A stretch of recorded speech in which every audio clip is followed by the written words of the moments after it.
have it on 1 and then on 1, and then it's always at 5.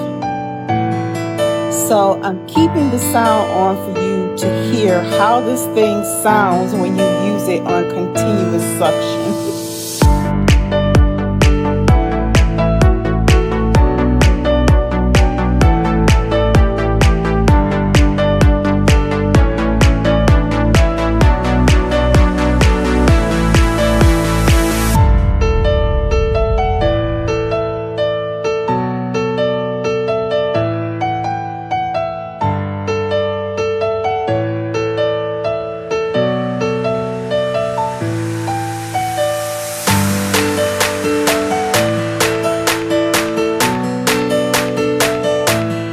So I use this in place of the wood therapy now, and the goal is to move that excess waste towards the lymph nodes.